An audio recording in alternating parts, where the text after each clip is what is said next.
فرماتے ہیں کہ جس جگہ سرکار دو عالم صلی اللہ علیہ وسلم کے میلاد کی محفل ہوتی ہے وہاں پر پورا سال رب کی رحمتوں کا نزول ہوتا ہے. جہاں پر میلاد کی محفل ہوتی ہے پورا سال رب کی رحمتوں کا نزول ہوتا ہے. یہ رحمت کیا ہے؟ رحمت کیسے کسے ہے؟ ہوتی کیا ہے؟ سنیے سادہ سا مطلب کہ کوئی پریشانی آنی ہو، کوئی مصیبت آنی ہو، کوئی عذاب آنا ہو، کوئی آفت نازل ہونے والی ہو، کوئی بڑا نقصان ہونے والا ہو اور پھر بندہ اس نقصان سے بچ جائے، اس مصیبت سے بچ جائے، وہ مصیبت اور عذاب ٹل جائے تو لوگ کہتے ہیں رب کی رحمت ہو گئی ہے، رب کا فضل ہو گیا ہے، رب کا کرم ہو گیا ہے. تو علامہ اسماعیل حقی رحمت اللہ علیہ یہ پیغام دینا چاہتے ہیں کہ لوگوں مصطفیٰ علیہ السلام کا میلاد منانا تمہارا کام ہے اور پورا سال ہر طرح کی مصیبتوں سے بچانا خدا وحدہ لا شریک کا کام ہے. حضرت سیدنا ابو درداء رضی اللہ تعالیٰ آپ فرماتے ہیں کہ میں سرکار دو عالم صلی اللہ علیہ وسلم کی بارگاہ میں حاضر ہوا. سرکار دو عالم صلی اللہ علیہ وسلم نے مجھ سے کہا کہ ابو درداء ہم نے عامر انصاری کے گھر چلنا ہے. میں نے کہا لبیک. تو میں آقا علیہ السلام کے ساتھ چل پڑا. جب ہم عامر انصاری کے گھر کے باہر پہنچے نا تو آواز آئی جیسے کوئی اندر بیٹھ کے واز کر رہا ہے. جب ہم اندر پہنچے تو کیا دیکھتے ہیں کہ عامر انصاری گھر کے بچوں کو اکٹھا کر کے کچھ پڑھ رہے ہیں.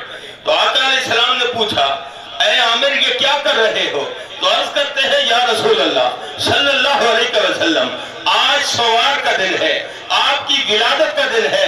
تو میں نے کہا اور کچھ نہ صحیح چلو گھر کے بچوں کو اکٹھا کر کے مصطفیٰ کا میلاد پڑھ لوں. یا رسول اللہ میلاد منا رہا ہوں، آپ کی ولادت کے تذکرہ کر رہا ہوں. آقا علیہ السلام مسکرا کے فرماتے ہیں یا عامر ان اللہ تعالی فتح لک ابواب رحمتک والملائکۃ کلہم یستغفرون لک.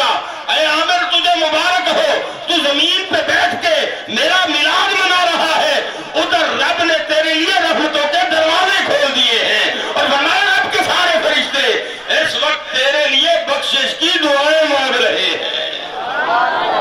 اس لیے علماء فرماتے ہیں دیکھو نا رب کے فرشتے بخشش کی دعا مانگ رہے ہیں. فرشتے ایسے دعا نہیں مانگتے جب کہ رب کا حکم نہ ہو، اور جب رب خود حکم دے رہا ہے کہ بخشش کی دعا مانگو پھر یہ کیسے ہو سکتا ہے کہ رب فرشتوں کی دعا کو قبول نہ کرے. تو اس لیے علماء کہتے ہیں کہ لوگوں آقا علیہ السلام کے میلاد کی برکتوں میں سے ایک برکت یہ بھی ہے کہ رب گناہ معاف کر کے جنت کا حقدار بنا دیتا ہے. حضرت امام غزالی رحمت اللہ علیہ آپ فرماتے ہیں کہ ہمارے علاقے میں ایک بہت اچھا روایت تھا کہ لوگ جب یہ میلاد کا مہینہ آتا تھا تو بڑھ چڑھ کے میلاد مناتے تھے. ایک بزرگ تھا سچا عاشق رسول، وہ بھی میلاد مناتا تھا لیکن اس کی روٹین تھی کہ ہر سال پچھلے سال کی نسبت وہ زیادہ اہتمام کرتا، زیادہ خرچ کرتا تھا. ایک دفعہ اس نے میلاد کروایا رات کو اور اس محفل میلاد میں اس نے 1000 دیے جلائے، 1000 چراغ روشن کیے. ایک شخص آیا آ کے کہتا ہے کہ بابا چراغ کا مقصد ہوتا ہے روشنی، اور روشنی تو 2-4 چراغوں سے بھی حاصل ہو سکتی ہے، اور تو نے 1000 چراغ جلائے ہیں، یہ فضول خرچی ہے. بابا کہنے لگا تیری سوچ ہے نا کہ فضول خرچی ہے، اور میں نے تو آقا علیہ السلام کی آمد کی خوشی میں یہ چراغ جلائے ہیں، میں تو اسے اپنے ایمان کا حصہ سمجھ رہا ہوں. اس نے کہا نہیں بابا یہ تمہاری سوچیں ہیں، یہ فضول خرچی، ان کو بجھا دے. بابے نے کہا میں تو نہیں بجھاؤں گا، البتہ تجھے اجازت ہے بجھا سکتا ہے.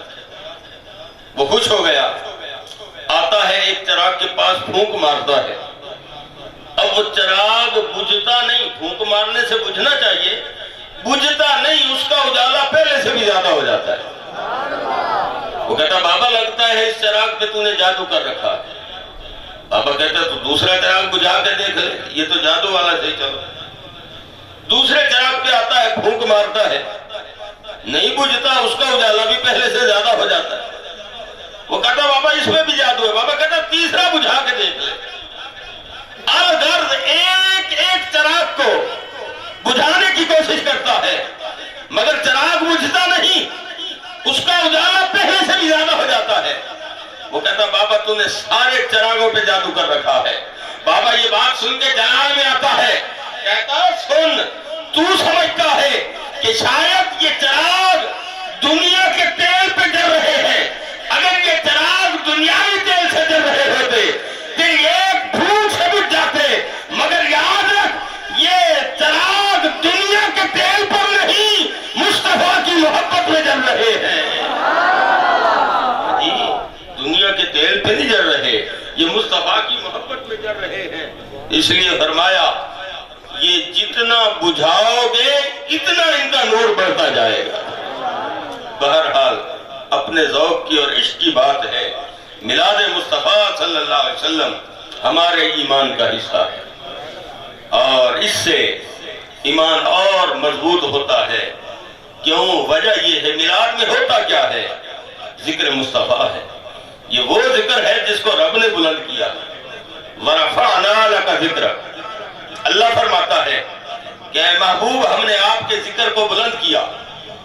لاقہ کا مطلب علماء فرماتے ہیں کہ محبوب تیری رضا کے لیے، تیری خوشنودی کے لیے، تیری حوصلہ افزائی کے لیے، تیری دل جوئی کے لیے، تیری تسلی کے لیے ہم نے تیرے ذکر کو بلند کیا ہے۔ اور عاشق کہتے ہیں نہیں، یوں کہیے، اللہ کہہ رہا ہے کہ اے محبوب ہر وقت تیرے چہرے پہ مسکراہٹوں کو دیکھنے کے لیے ہم نے تیرا ذکر بلند کر دیا ہے۔ عجیب کمال ہے یار، مشرق سے لے کر مغرب تک، شمال سے لے کر جنوب تک، تحت الثری سے لے کر عرش معلیٰ تک، کائنات کا ذرہ ذرہ یہ چاہتا ہے کہ میرا رب مجھ سے راضی ہو جائے، اور رب یہ چاہتا ہے میرا محمد مجھ سے راضی ہو جائے۔ قرآن کہتا ہے فَإِنَّكَ بِأَعْيُنِنَا، اے محبوب تم ہماری نظروں میں رہتے ہو، تم ہماری نگاہوں میں رہتے ہو، یعنی پوری کائنات کی نگاہیں رب کی طرف ہوتی ہیں، اور رب کی نگاہیں محمد مصطفیٰ کی طرف ہوتی ہیں۔ خدا کی رضا چاہتے ہیں دو عالم، اور خدا چاہتا ہے رضائے محمد۔ علماء فرماتے ہیں، احادیث میں بھی موجود ہے کہ جب بندہ نماز کا ارادہ کرے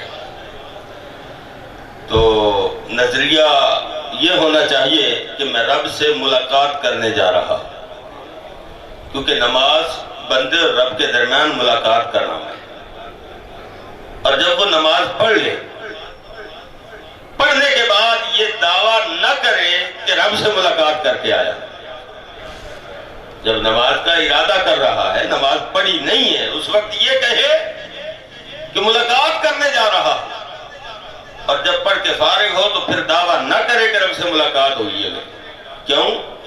ملاقات دو کے ایک دوسرے کو دیکھنے کا نام ہے، دو کے ایک دوسرے سے ہم کلام ہونے کا نام ہے۔ اب بندہ تو رب کو دیکھ نہیں سکتا، کیونکہ رب کا دیدار میدان محشر میں ہوگا۔ یار رب تو بندے کو دیکھ سکتا ہے، علماء کہتے ہیں رب بھی ہر بندے کو نہیں دیکھتا، صرف اس بندے کو دیکھتا ہے جس کے سجدے رب کو پسند آتے ہیں، جس کے سجدے رب کو پسند آتے ہیں، اور جس کا سجدہ رب کو پسند آ جاتا ہے رب پھر اس پہ نظر رحمت فرماتا ہے، اور جس پر ایک بار رب کی نظر رحمت ہو جائے پھر ہمیشہ کے لیے دوزخ کی آگ اس پہ حرام ہو جاتی ہے۔ تو اس کا مطلب یہ ہے کہ نجات کے لیے تو ایک سجدہ ہی کافی ہے اگر قبول ہو جائے تو، لیکن ہمیں پتہ نہیں ہوتا کہ سجدہ قبول ہوا ہے یا نہیں ہوا، اس لیے ہم بار بار سجدہ کرتے ہیں۔ زندگی دن کے اندر 5 بار ہم رب کی بارگاہ میں اپنی پیشانی کو جھکاتے ہیں، اور مرتے دم تک ہم نمازیں پڑھتے ہیں، سجدے پہ سجدہ کرتے ہیں کہ کوئی سجدہ تو رب کی بارگاہ میں قبول ہو جائے گا نا، کوئی سجدہ تو اسے پسند آ جائے گا نا، کسی سجدے پر اس کی نظر رحمت ہو جائے گی نا۔ لیکن پتہ جو نہیں ہوتا تو یہ تیری میری نماز ہے کہ ساری زندگی نمازیں پڑھتے ہیں، سجدے پہ سجدہ کرتے ہیں، ہر وقت اللہ کی بارگاہ میں سر بسجود رکھتے ہیں، مگر پتہ نہیں ہوتا رب نے دیکھا ہے کہ نہیں، رب کی نظر رحمت ہوئی ہے کہ نہیں۔ لیکن میں تجھے بتاتا ہوں، محمد عربی کی نماز کا مقام یہ ہے کہ جب بھی مصطفیٰ مصلی پہ آتے ہیں، رب قرآن میں کہتا ہے الذی یراک حین تقوم، اے مصطفیٰ تم جب بھی مصلی پہ آتے ہو ہماری نظریں پھر تمہاری طرف ہو جایا کرتی ہیں۔ یہ مقام مصطفیٰ ہے، یعنی رب دیکھتا ہے کہ میرا محبوب قیام کیسے کر رہا ہے، رب دیکھتا ہے کہ میرا محبوب رکوع کیسے کر رہا ہے، رب دیکھتا ہے کہ میرا محبوب سجدہ کیسے کر رہا ہے۔ یوں کہہ لیجئے کہ مصطفیٰ تو نماز ادا کر رہے ہوتے ہیں اور رب مصطفیٰ کی اداؤں کو دیکھ رہا ہوتا ہے۔ حدیث پاک میں آتا ہے کہ ایک دن ابو جہل ہاتھ کے اندر چھوٹے چھوٹے پتھر لے کے مٹھی بند کر کے آقا علیہ السلام کی بارگاہ میں آتا ہے اور کہتا ہے اے محمد صلی اللہ علیہ وسلم، اگر تو اللہ کا رسول ہے تو یہ بتا میری ہاتھ کی مٹھی میں کیا ہے۔ ابو جہل کہہ رہا مٹھی میں اس نے چھوٹے چھوٹے پتھر لیے ہوئے، مٹھی بند ہے اس کی، اور آقا علیہ السلام کی بارگاہ میں کیا کہتا ہے اگر تو اللہ کا رسول ہے تو یہ بتا میرے ہاتھ کی مٹھی میں کیا ہے۔ اور صاف ظاہر ہے جو ہاتھ کی مٹھی میں ہے وہ چھپی ہوئی شے ہے، وہ پوشیدہ ہے، نظروں سے اوجھل ہے، اور جو چیز پوشیدہ ہو چھپی ہوئی ہو عربی میں اسے غیب کہتے ہیں۔ یعنی ابو جہل یہ کہہ رہا تھا کہ اگر تو اللہ کا رسول ہے تو مجھے غیب کا علم بتا۔ نہیں سمجھے آپ؟ تو آج کل کے مسلمانوں کے عقیدے کا مجھے پتا نہیں، لیکن اس دور کے کافروں کے سردار ابو جہل کا بھی عقیدہ تھا کہ رب جسے رسول بناتا ہے پھر اسے غیب کی خبریں بھی عطا کر دیتا۔ تبھی تو وہ کہہ رہا تھا کہ بتا، غیب کا علم بتا اگر تو اللہ کا رسول ہے۔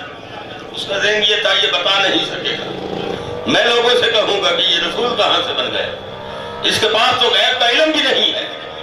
آقا علیہ السلام نے جواب میں کہا اے ابو جہل، میں بتاؤں یا تیرے ہاتھ میں چھپی ہوئی ہے بولے؟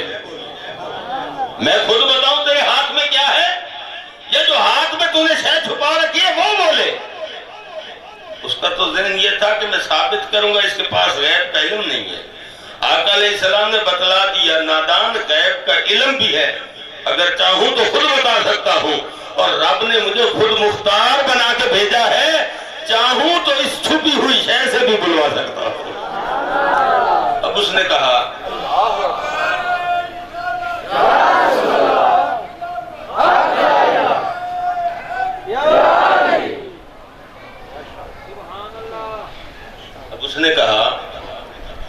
کہ جو شے چھپی ہوئی ہے نا وہی بولے۔